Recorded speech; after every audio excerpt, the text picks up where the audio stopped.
Hey, what's up, everybody? I want to welcome you to another episode of the Dreamerspro Daily Recap, where we give you a recap of all of the hot topics that we covered that day. You can catch them in their long format and also catch it fully streaming for free on Apple Podcasts.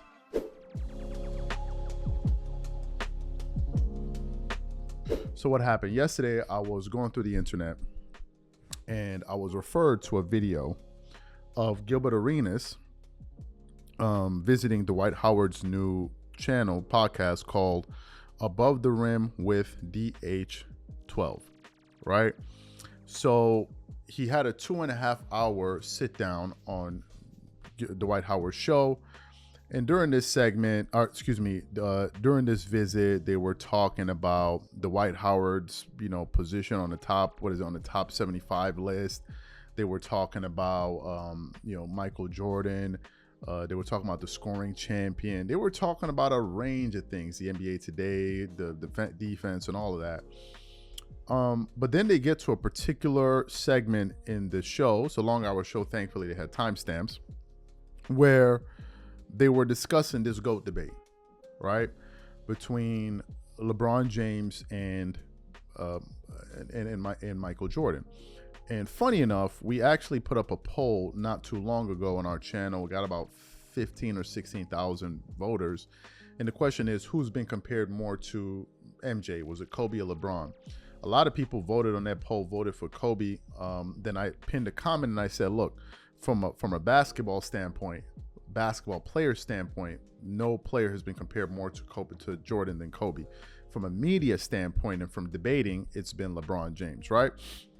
So they, of course, decided to touch on this particular topic. And me and Gil, who are friendly to a certain extent, we kind of go back and forth chatting. And he's like, why are you talking about the GOAT debate? Ain't nothing else to talk about. I'm like, Gil, everybody talks about the GOAT debate. And then when I saw this episode, I'm like, you're telling me to talk about the GOAT debate. Here you are again talking about the GOAT. I'm like, let's figure it, like help me figure it out.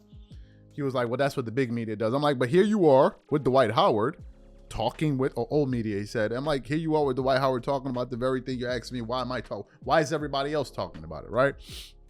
So I decided to click on this segment.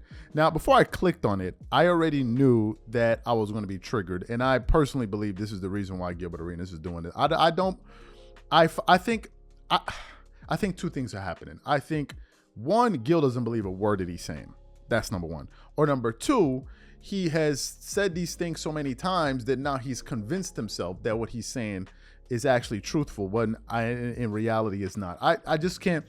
Gil is the only one that takes the basketball positions that he does and then tries to convince people around him. It's hilarious. As a matter of fact, during this segment, I shared it on our Instagram account, and I tagged Rashard McCann. I tagged him before, but I tagged him to 2 clips. And I'm like, yo, Rashard, come get your man. Come get your man. Like, this is your man's. Whose man? You know when they be like, whose man's is this? Whose man's is this? Right? Come get. And he was laughing and all of that, right?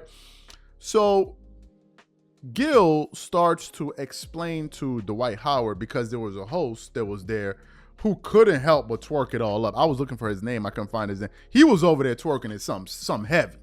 He was like, you mean LeBron the GOAT? He the GOAT to me. And he over there smiling, which makes it even more annoying because I know he ain't got no reason for you. He the GOAT to me. He the GOAT to me. And I'm sitting there like, yo, what is he talking about? But then, of course, I knew that Gilbert Arenas was going to co-sign the madness. And then that's why I was like, you know what? We got to produce a show to push back on some of this nonsense.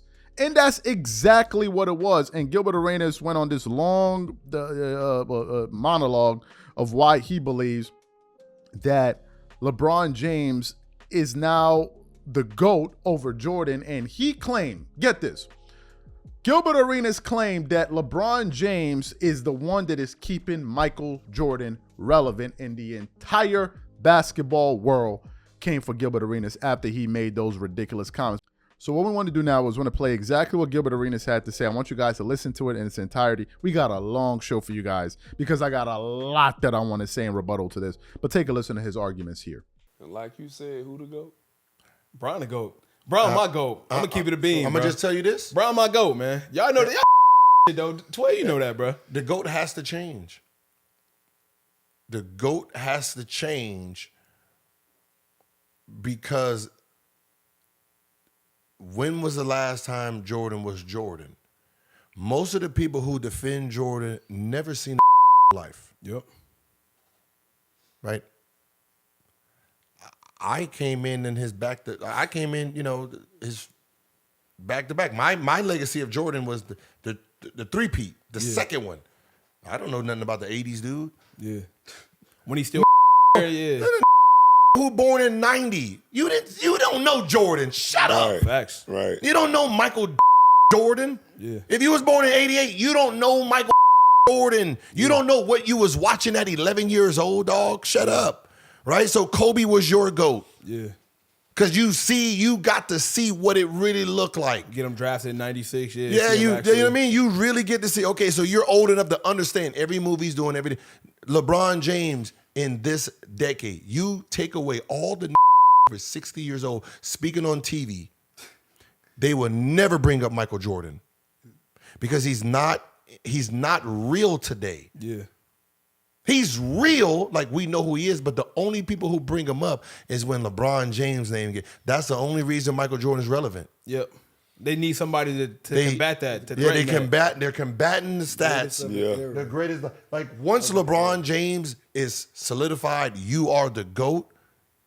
Jordan swindles. That's why why nobody talk about Kobe being the great? Because he got surpassed already. Yep. There's no point in talking about number 3. It's only 1 and 2 now. Yep. And that's why when people say GOAT debate, you can't. It's not 6, 7. It's 1, 2, it's 2. That's the debate. If you're fifth on the GOAT list, we're not debating you because you got 2 people above you. Say Kareem. If you're fifth on the GOAT debate, right? If you listen, if you're fifth on the GOAT debate and somebody else is 1 and 2, you're no longer in the debate. you have. You get what I'm saying? But he's third. Who's third? That's fine, but he's not. Kareem. That's fine. He's not in the debate. Is he gonna go back out there and score some more points? The done debate is playing, over. bro. He's third. Too, so it's One is done. He's done. Number 2, it passed. He's still playing. So it's not like when number 2 done, you about to inherit 30,000 new points to go back to the done. Number 3, get the out of here. I know what he got to do. He got to change his name. all right, bro. For the I don't give a third, fucking change. He ain't gonna change them stats. Nigga. Get a new name. Like even with Kareem, I see his legacy. I've never seen it. yeah. So yeah, I can see his stats and some good. But I didn't watch you with my own eyes, so you can't be in my top 5 because I didn't personally see you. Yeah. Now if you telling me go They off just numbers at this then point. Yeah, and that's all it is. At numbers, screwed numbers. Oh, he did this and this and this in real time. This is, he got these special ed points. And you just start making up.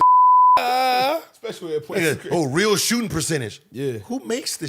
Just stop. Shut up. There's no such thing. 10-time NBA All-First Team. But also, these are just numbers, bro. I can't think of a moment to go with any of these numbers. Because me, I'm gonna just look at this and say, wait, why is it first NBA first team? So how many all NBA teams was he? All NBA? Just all NBA. 10-time All NBA first team. Okay. How many All NBAs was he though? 5-time All NBA second team. So 15. 15 time. 19-time NBA All Star. 6-time NBA champion. 6-time MVP. That's tough. That's crazy. That's a hell of a resume. Now, I want you to. Now, this is what is messed up in history. We see that list: 19-time All-Star, Yep. total rebound champ, 6-time NBA champ, 11-time All Defensive, Rookie of the Year, 6-time MVP, 2-time scoring champ, 4-time block champ, 15-time All NBA, All Rookie team don't matter, 2-time Finals MVP, right? And they gave Jordan the GOAT. All the credibility. They gave Jordan the GOAT in 89-90 with not one championship. Yep. Right here, you let broke us. the code. You broke the code that said none of this matter. Yep. So stop using it then. Because you're not using these You metrics. didn't use it when you removed Kareem. You didn't use it when Bill Russell got moved. Yep. You didn't use that Magic Johnson and Bird. You removed these dudes from the GOAT debate because of how Jordan looked. So you cannot use it against Kobe, LeBron, and all these guys. You can't use 6 championships. You can't use that because you read this accolades, and you gave it to somebody who didn't have none of this. So, October 31st, 1994, the statue was installed at the United Center, right? 94. So at this time, Three rings. He was already deemed, on the statue, it says, greatest player of all time. There was an article in 89. With 3 rings. 89, he was the greatest man to ever touch a basket. 89. But the fact that they just went and etched out a statue, bro, and on the foot of the statue it says greatest of all time with 3 rings. Meanwhile, Kareem got 6. So you heard what Gilbert Arenas had to say there, right? You heard what he had to say. I think what Gilbert Arenas said was absolutely ludicrous. 100% ludicrous. He said that LeBron James, here, let me repeat it once more.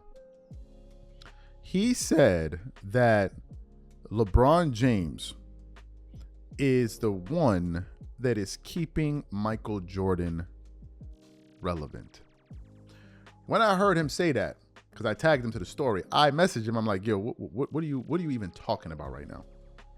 And he's like, he's keeping Michael Jordan. I'm like, Gil, you do realize that MJ, an NBA player who stopped playing 20 years ago, 2 decades ago, are you aware that Michael Jordan sneakers outsell LeBron James, Kevin Durant, and Stephen Curry combined every single year? Every single year, Jordan's shoes outsell LeBron, KD, and Curry combined.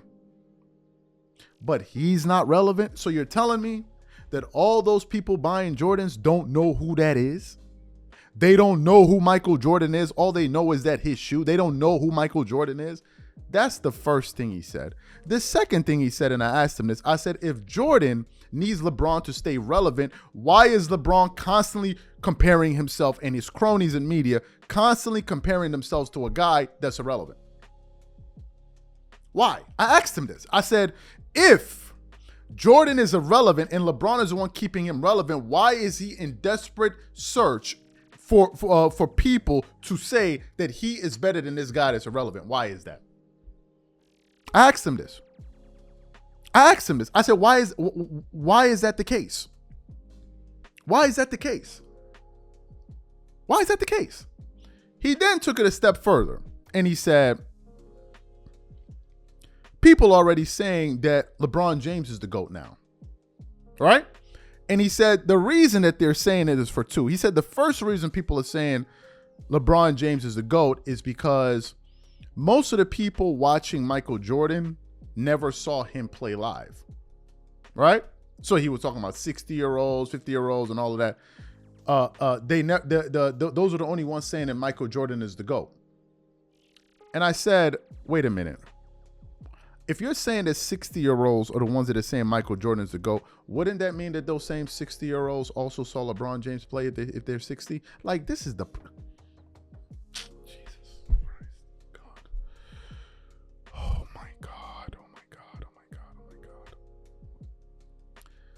Oh, my God.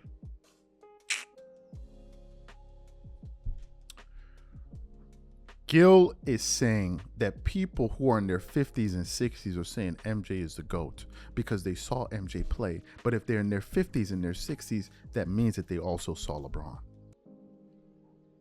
Hello? If you're 50 and 60, it means that you witnessed Jordan's career, you witnessed LeBron's career, you witnessed Kobe's career. So it really has nothing to do with their age, does it? As a matter of fact, one can make an argument that those 50 and 60-year-olds have more information than you because they have more of a sample size because they saw all of these guys play. So that argument works against you. But he was saying it to say only old people say that. But here's the problem. Here's the problem again. There are also people in their 30s, 40s, and 20s that also believe MJ is a GOAT. This is the problem. And do you know how we can prove this? It is very easy. After the Last Dance docuseries came out, they polled NBA fans today, and over 73% of them voted for Michael Jordan. What is your point? It has nothing to do with who's old, who's young, who saw this, who didn't see that, who saw that, who didn't see this. Every generation that has been polled has picked MJ. This one, the one before that, and the one before that. So that argument goes right out the window. Right out the window. And if MJ was so irrelevant, why is it when he showed up on the 75th anniversary night in the place where LeBron James is from and got the most applaud from the crowd than LeBron James himself? Please, can we address that next, please? Can we kindly address that next, please? So how did MJ pull it off? He hadn't played in years, and then he shows up at this event, and all of a sudden, he got the loudest applause in the audience. Meanwhile, the person y'all are telling me is the biggest thing in basketball since sliced bread, LeBron, Jordan got more applause from that crowd than LeBron did in his hometown. In Cleveland, a city that he broke their heart on more than one occasion. And they were cheering louder for MJ than they were for LeBron. Gilbert, let me ask you another question. Why are you the only NBA player saying this? I heard other NBA players that are greater than you, to be fair. Allen Iverson, Dwayne Wade, all of them, Damian Lillard, no, I'm going to say, well, Damian Lillard's a top 75 guy. The point is, I've heard other top of the shelf players say when they went to the All-Star weekend, they said the entire atmosphere changed in the building when Michael Jordan went in. If MJ is not the GOAT and he's not relevant, how did that happen? How did it happen? You're the only one in sports media saying these crazy things. The only basketball player with these outlandish fringe opinions. AI said MJ was another thing. Carmelo Anthony said MJ was another thing. Damian Lillard said he was another thing. Dwayne Wade said he was another thing when he walked in the room. But here come Gilbert Arenas, trying to pacify LeBron fans who are sitting there in the corner twerking it up with a bucket of honey beating their meat to LeBron James highlights. Because that's all they must twerk. The other one sent me a message yesterday. After that story I put up on our IG, he goes, but you know that LeBron the GOAT. Now, I said, man, if you don't get you know what, smoking ass up out this comment section before I block you, what are you talking about? And I wrote them, I said, only LeBron fan. He started laughing because he knew how ridiculous he was. These are the only people that believe this nonsense. But I'm not even done yet. So he said that LeBron James is the one that keeps Michael Jordan relevant, which has to be the most ridiculous thing I've ever heard. Then I wrote to him and I said, Gil, what you're saying is absolute madness. And he said, they're already saying LeBron is past Michael Jordan. I said, who is saying LeBron James past Michael Jordan? And he said, HoopsHype. To God, I'm not lying to you. It was the first time I've heard about this website. I've heard of, was it Legion of Hoops before? Yes. But I'd never heard of HoopsHype. He said, they're saying LeBron James is the GOAT. And he referenced me the picture of them saying that. I said, okay, let me go to the article and read it. So I want to read the article that they posted, right? Because this is the article that he referenced to me to say this. Let's read it. It starts off 78 greatest players 78 greatest players ever, the HoopsHype list. And it goes, and it reads the following. It says, for the fourth consecutive year since the league released its NBA 75 list, we're updating our GOAT rankings, adding a 78th player as we leave the league's 78th season behind. This one comes with a momentous update at the top. One that will irk many and delight many others, especially on the younger side, so they admit it. They're giving it away. For the first time, Michael Jordan, the unsaleable GOAT for many years, doesn't hold the number one spot in our ranking. This shift follows a season in which LeBron James remained one of the premier players in the league and was actually the best on a star-studded Team USA and the Olympic tournament as a whole. As in previous years, we held a team vote with the opinions of 8 HoopsHype staff members, discarded the highest and lowest ranks for each player, and awarded points based on the remaining positions. Now, let's delve into the list. I'm going to read you the top 2, just to keep this thing short. Number 1, LeBron James. Top accolades: 4 NBA titles, 4 Finals MVPs, 4 MVPs, 13 All-NBA First Team accolades, 20 All-Star accolades, 5 All-First Defense selections, 1 NBA Cup. Yo,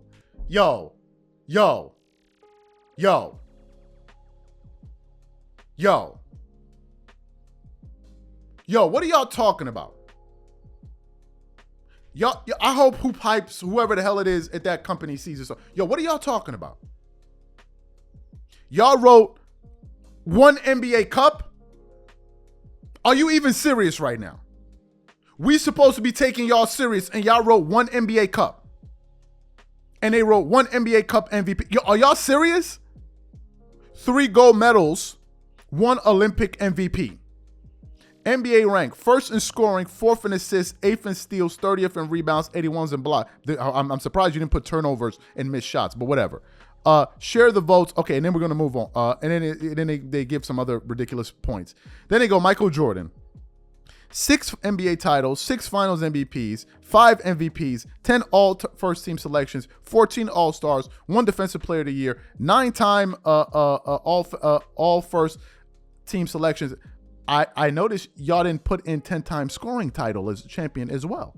I noticed y'all also didn't put in highest scoring average in the history of the sport. I noticed y'all didn't put in highest scoring average in the history of the playoffs. I noticed y'all didn't put in 2 three-peats. But all right, we'll continue. 2 Olympic gold medals. 4th in steals, 5th in scoring, 50. So let me hear what they said. Probably the most iconic. Probably would mean that there could be somebody else. Who's the other one? Probably the most iconic influential athlete in all sport. Michael Jordan was the face of the NBA for a long time. Jordan's mid-range. Though we finally moved LeBron ahead of him, it's understandable many people still are still in the MJ GOAT camp. And then they went on to say, okay, so Gilbert Arenas, you already lost me. You already lost me. Because this article that you forwarded to me is putting LeBron James ahead of Michael Jordan because of an extra gold medal and an NBA Cup and an NBA Cup MVP. This is what you guys got left for me? This is what we doing? The NBA Cup? So basically, this ridiculous article and publication said that they're updating their list based on the fact that LeBron has won 1 more gold medal than MJ. He won an NBA Cup and an NBA Cup MVP. So therefore, that is now catapulted LeBron ahead of Michael Jordan as the NBA GOAT. Let me ask y'all a question. Who, after the NBA Cup, said that LeBron James was the GOAT? Who said that? Number 1. Number 2, HoopsHype. I hope you guys are listening to this because I'm calling you out on your nonsense. I think your reason is the bunch of you guys are reading this article. I don't know what to say about your reasoning skills. I hope they see this article. I mean, this show. I hope they do. Help me understand something. You guys are placing more value on an NBA Cup than Finals MVPs and championships. So let me ask you guys a question. What is harder to win, an NBA Cup or an NBA championship? Let me ask you guys another question. Since the Lakers won the NBA Cup, but they lost in the first round in the NBA playoffs, what does that say about the achievement of winning the NBA Cup? If they were good enough to win the NBA Cup, but they were not good enough to get out of the first round, what are we supposed to think about the accomplishment of the NBA Cup? Number 2, the NBA Cup, in the final stage of it, you were not even playing the best team in the NBA. The Lakers won the NBA Cup against the Indiana Pacers, who went out, I believe, in the 2nd or 3rd round of the playoffs last year, if my memory serves me right. Who here accused the Indiana Pacers of being the best team in the Eastern Conference last year? Who did? Who came into the season last year saying, man, you better watch out for them Indiana? They said they had a high-powered offense, but that was about it. Nobody was putting them against Philly, up ahead of Philly. Nobody was putting them ahead of Boston. What about in the Western Conference? Who had the Lakers as the top? Who had the Lakers being the creme de la creme of the Western Conference? You had the Minnesota Timberwolves. You had the Denver Nuggets. You had the OKC Thunder. You had the Dallas Mavericks. Those were the best teams in the play, and they showed it, by the way. But you guys want to put more value in an NBA Cup because you're nothing but a bunch of twerking, honey slapping LeBron James fans who were looking for any reason to go out there and say LeBron the GOAT. So y'all found something. You're like, well, here goes something that Michael Jordan never did. The NBA Cup. Oh, let's give him that. But hold up. What are we supposed to do about that mental collapse that LeBron James had in the 2011 NBA Finals? How does that work? Is that not a disqualifying factor? How does that work? How do we explain the fact that Chicago Bulls never lost more than 2 games in a row in an 8-year window? How do we reconcile that? How do we reconcile that? How do we reconcile the fact that Jordan had multiple seasons where he won the regular season MVP, he won the scoring title, he won the finals MVP, he made the all-first the defensive team in multiple seasons? How do we reconcile that? Gilbert Arenas, if this is your source, or rather, if this is your basic, or if this is your supporting argument for LeBron passing, and you're gonna quote HoopsHype, and that's their argument, that's what you're basing it off. Nobody believes you. You gonna need more people. To quote Jay-Z, nobody believes you. And to me, I don't understand why you're obsessed with trying to make LeBron James be better than Michael Jordan. I've heard you talk more trash about Jordan in the last 2 years than I have ever heard you talk about LeBron in the entirety of his career. How do you think your show would do if you gave it equally to Jordan and LeBron? How do you think it would do? How many followers do you think you'll be losing? Gil is pandering to the younger audience, and he will say any ridiculous thing to support that. Dwight Howard, I lost respect for you because you sat up there and let Gil come on your show and basically get away with saying nonsense, and you basically supported it with your silence. The other dude, he was just over there twerking it up all over the place, knocking over microphones and everything. He was ready. He was like, I'm a LeBron fan. Before we get this segment started, let me bust out the honey right quick. He was getting ready to start rubbing it on your belly because he thought you was about to start twerking. That you did.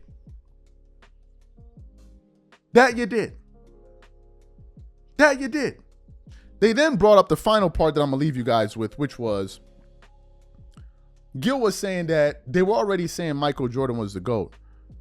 I think when he had, I think 3 rings. I think they said 3 rings, and then there was an argument when they said he had 3 rings, and there was an argument when they said he had, what was it, in 89. They were saying he was already the GOAT.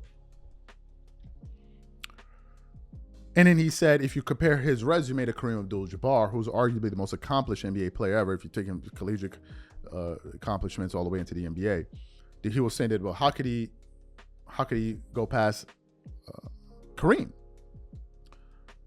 He said, they were saying that in the basis to say, well, how come LeBron can't go ahead of Jordan, even though he's won less, has less accolades? There's a fundamental element that they decided to omit from that conversation. What they decided to omit was the fact that they were also looking at MJ play. You see, these people that judge and say Jordan's the best and all, they watch basketball. They don't just read stats and accolades. So what I think occurred is after Jordan won his 3rd championship in a row, what I think people did was they said, okay, you know what? The guy has exhibited the ability to win championships back to back to back, which is very hard to do as a guard. It never happened before, where a guard was winning multiple championships in a row. 3, it never happened. They didn't even think you could win championships as a guard being your primary guy, as a guard. Nevertheless, they then said the guy's winning championships, but they also looked at what he was doing throughout the course of his career, and they were also looking at the eye test.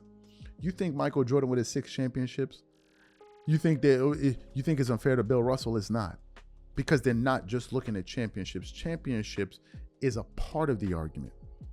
They're taking it. They're looking at all aspects of the game, including championships. And when you factor everything else in, impact on the sport of basketball globally, his playing style, how he played, how he looked when you watched him play basketball, the way he dominated his sport, there's no player. Jordan is unequivocally the best player ever, in my personal view and the view of the vast majority of NBA fans.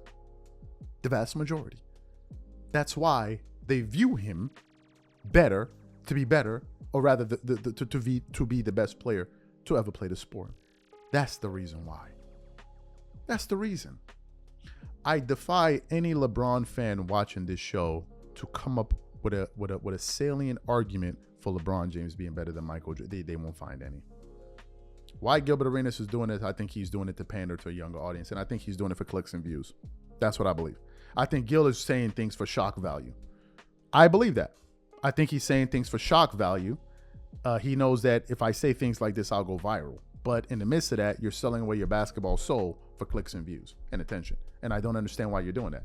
Because I believe that you could be just as popular by saying sensible things.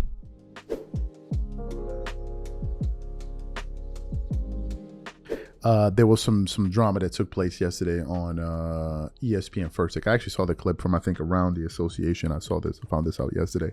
But anyway, there was some drama that ensued on ESPN First Take. I believe it was Monday. Yeah. So on the panel, it was Stephen A. Smith, Molly Karam, and Shannon Sharp. So they were discussing Caitlin Clark, right? And how she performed in this season. There's some people that are saying that, she's having, an MVP kind of season. Some people are lobbying for her to be the MVP. Her numbers this season are in 33 games played, 18.7 points per game, 5.6 rebounds, 8.4 assists on 42.4% field goal shooting percentage, 34% shooting from the three-point line, 89.7% shooting from the free throw line. So those are basically her traditional stats, right? Now, prior to this argument, as you guys know, there was a huge blow up before the 2024 Paris Olympics where people like Stephen A. Smith, Shannon Sharp, and others were lobbying for Caitlin Clark to be present on the Olympic team. And there was this huge kind of moment in sports media for about a week or so with Stephen A. Smith, Monica McNutt, and all these people where they were basically trying to educate him on how he covers WNBA. And there was this whole weird kind of conversation that was taking place. At the time, Stephen A. Smith and Shannon Sharp and people like that were advocating for her to be on the team because of her box office appeal. She's very appealing. She fills stadiums. She continues to set record attendance numbers and all of these different things, right? She's a pretty big draw for the WNBA, and a lot of people feel like her and Angel Reese are the ones that are going to be taking the league to the next level. And I've heard people like Shaq say they believe that Caitlin Clark, Angel Reese, and others should be making NBA money, given how given how popular they're making the WNBA become as a product, right? So they were discussing this, and then it got to a moment when their conversation where Stephen A. Smith and Shannon Sharp essentially began to call out Molly Karam for basically trying to switch it up all of a sudden and basically start saying things that she wasn't saying in the past. And Shannon Sharp, especially Shannon Sharp, started going at Molly, and there was a point where he was like, Stephen A. Smith will let you get away with it, but I won't. And they really started going at each other, man, and they lost it, man, and all hell broke loose. So what we want to do now is want to play this exchange for you guys that took place on television yesterday, and then want to come back and react to their comments. Take a listen to that there. Major props. But I must say, Shay, I'm disappointed in you. And Molly, I'm disappointed in you. I'm just because we've been this first. What happened? We the kind of heat that me and Shannon have had to take. Molly, what's up? You understand? Because here's where I'm at, Molly. Where all the ladies at? What did I say? I mean, who's the bad guy, Shay? Me. We were the bad guys, Shay. Me and you. We were talking about this girl, Caitlin Clark. Oh, let me throw this out. By the way, rookie of the year. Wasn't that anybody didn't think she was going to be successful or not play. It was just that we felt the other players in the W deserve shine as well. Molly, I said. Really, Molly? Wow. They jumped on us. They jumped on us, Molly. They jumped on us as a show. They jumped on us as a show when we talk about it. Caitlin Clark, all the ladies out there, I love them. Monica, Andrea, Janae, all of yous. I'm looking for everybody, okay? I ain't going to look for Cheryl Swoop. She got issues right now. I understand that. You understand what people getting on about Caitlin Clark. We'll talk about that another day. But here's where we go. We're going to stay on Caitlin Clark for a second here, okay? There is no question. The race for Rookie of the Year is over. Caitlin Clark going to win Rookie of the Year. Caitlin Clark is in the conversation. She ain't going to win it because Asia Wilson there. But Caitlin Clark is in the conversation for League MVP. I don't know if you already know that, but she in the conversation. League MVP as a rookie. So when I talked about her Team USA, and I talked about what she was bringing to the table, and I talked about her marketability and how she's selling out everywhere she goes and the whole bit, where everybody at now?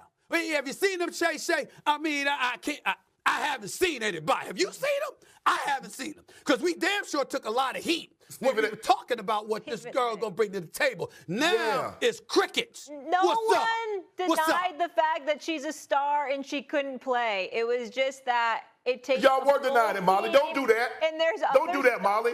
Shannon, what are you saying? People didn't think that Caitlin Clark was talented? What I'm saying is that a lot of you came up here, and because Caitlin Clark was getting shine, you guys were saying, don't give Caitlin Clark shine because there were women that was before her that don't get shine. So no, I'm not going to let you do it. Stephen A. might, there were a but lot I'm not of people going to let that you do it. laid the groundwork that deserve shine as well.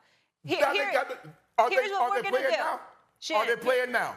Here's are what we're going to do. Are they playing now? We don't have. We know what Cynthia Cooper did. We don't have Monica. We don't have Andrea. Remember, you got to We don't have any of the women, Chanae. They'll come back on. We'll revisit this conversation gladly. Listen to me. I don't think anybody doubted her talent. It was just she was receiving all the accolades, the praise for everything that was happening in the WNBA, and she hadn't even played a game yet. So people were just saying, respect who did it before, respect the other stars like the Asia Wilsons. We're also seeing Angel Reese and others like that bringing attention to the league. So it wasn't that anybody was knocking her or denying it, but also now she's backed it up. So as far as the Olympic spot, it was just based purely on marketing and garnering attention, we thought that was undermining the integrity of the game until she really started balling on the court, which she did. And you're right. And you're 100% right. And could I just finish my thought? Is that okay? Yeah, but Molly, we want to come back and answer you, Molly, and we run out of time. We want to answer that because that's not correct. It wasn't before she started playing. They got on us after she started playing. No. This segment that Shannon and I are talking about, she was playing. When that happened, how was she playing when she started off? Was she playing at the same level she's playing right now, or has her game now evolved as the season went on? No, but she was playing well enough to get more credit, to deserve the credit that she was getting, and people were getting on us. And you, by the way, Molly, was letting them getting on us. Better than the other women on the Olympic team at that point? No. There's someone else that she was we were saying. Let me ask you a question. We didn't say that. Stephen A. We said you need her because you want to market the sport. And you saw nobody was really talking about Team USA during the Olympics. That's what we were saying. So if Caitlin Clark. And people were resenting us for it. Because they tried to make it seem. You guys tried to make it seem that if Caitlin Clark was on the Olympic team, we weren't going to win the gold medal. So if you take one of those guards off the Olympic team and you insert Caitlin Clark. Shannon, no one was saying they weren't going to win the Olympic gold medal. It was who was most deserving of the spot. The other people that didn't have the shine that weren't American Molly. Come on, Molly. Come on. And she could have earned it now. They said both, Molly. They said both, Molly. They said both. Okay. So you heard what they had to say. I think the point that Shannon and Stephen A. Smith were making was you guys were getting on us for basically saying that, we're trying to push Caitlin Clark to a position she doesn't deserve to be in and all of that. And she hadn't really earned it. But now that she's playing so well and some people are beginning, there's starting to be murmurs of her possibly winning the MVP this season. Shannon and Stephen A. Smith are like, you see, we told you, because the reason that they felt that she should have been held off that Olympic team was they felt that she was undeserving, that there were other players that were probably playing better at that point and they deserved that spot. And Shannon and them are like, they were going to win the Olympics anyway. So having Caitlin Clark on that roster over another player wouldn't have made that much of a difference. That was their whole point. They were like, if you really want to popularize the sport, you have the biggest stars in the sport, you have to find a way to get them on that Olympic team because of the global audience. And there were tens of millions of people that were tuning in every single day to watch the Olympics. So it would have been a good platform to have a person like Caitlin Clark, for example, to be on there to promote your league even further, because she and Angel Reese are becoming the face of the WNBA. That was their point all along. They were like, if you want to take the sport to the next level, it would behoove you to push your most the most prominent faces in terms of people that bring people to arenas. That was the point that they were bringing up. So now when people are coming around like, yo, Caitlin Clark was pretty good, Shannon Sharpe, and I'm like, I don't want to hear it. Now, Shannon, I heard a clip from his nightcap when he was talking to Atra. He was like, I guess there's some people that were saying that Shannon is supporting Caitlin Clark over Angel Reese. Some people are saying, why didn't he support the black girl? I don't know. I'm not following that story. I heard a little bit of it, but it's not something that I'm really paying attention to. But it seemed like in this particular segment, Stephen A. Smith and Shannon Sharpe were not going to let Molly off the hook. And he even said, if it means bringing up the old panel, Monica McNutt and all of them, to come back and debate this thing once more, they'll be open to doing it. I think, though, however, if they're going to have that discussion again, I think that Stephen A. Smith should ensure that Shannon Sharpe is on that show. I really think he should. I don't think it should be a situation where he's the only guy up there. You have 4 women, and then you have him trying to shout and all of this stuff, and then it looks like, oh, he's trying. No. It needs to be a much more balanced panel, because in the past it hasn't been, right? And I never supported Monica McNutt that last time. Some people were. I didn't.